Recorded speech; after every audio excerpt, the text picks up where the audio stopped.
Keď sa Panna Mária zjavila mladým vizionárom v Medžugorí, takmer nikto im neveril, takže na samom začiatku požiadali Pannu Máriu o znamenie, aby presvedčili všetkých ostatných, že Pannu Máriu skutočne videli.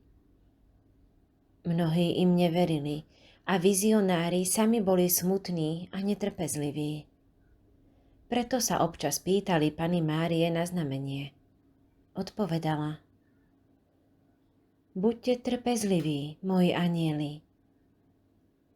Postupom času prestali túto otázku klásť. O niekoľko mesiacov neskôr, v októbri 1981, im Panna Mária povedala: Milí anjeli, nebojte sa. Určite vám zanechám znamenie. Dodržím svoj sľub a zanechám vám znamenie. Panna Mária prisľúbila, že zanechá znamenie na kopci alebo na mieste zjavenia.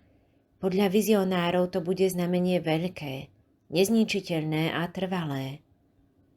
Nebude to človekom, ale rukou Božou vytvorené znamenie a bude to dar všetkým ľuďom ako potvrdenie, že po všetky tie roky bola Panna Mária s nami. Vizionári hovoria, že vedia aj čas, kedy bude tento znak zjavený, ale tiež ho videli a že je krásny.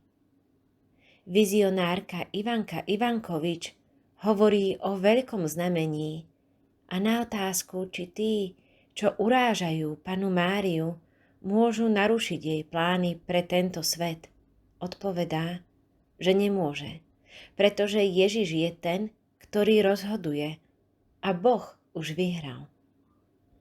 Vizionárka Ivanka tiež tvrdí, že veľké znamenie nebude možné poškodiť vojnami, výbuchmi alebo ťažkými zbraňami sveta.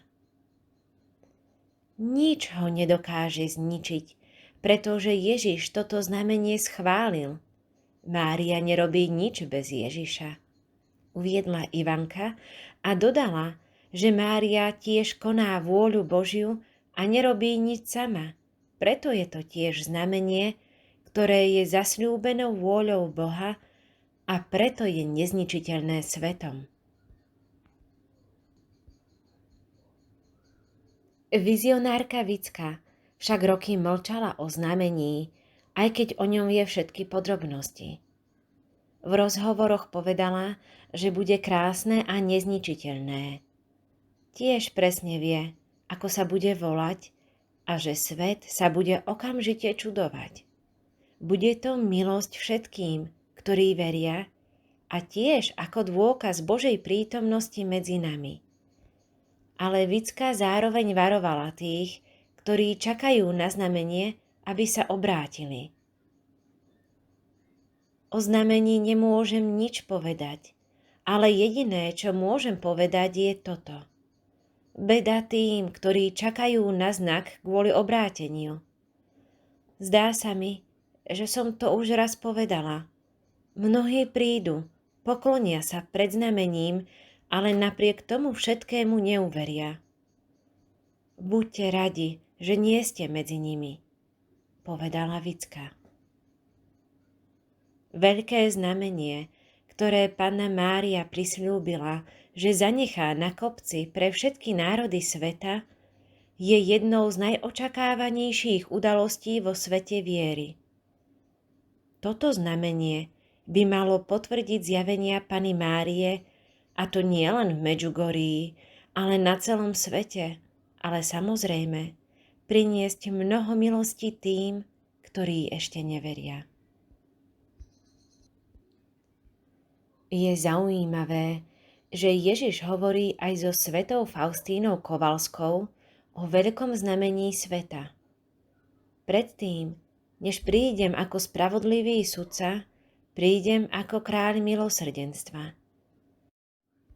Pred začiatkom súdneho dňa spravodlivosti budú mať ľudia na nebi toto znamenie.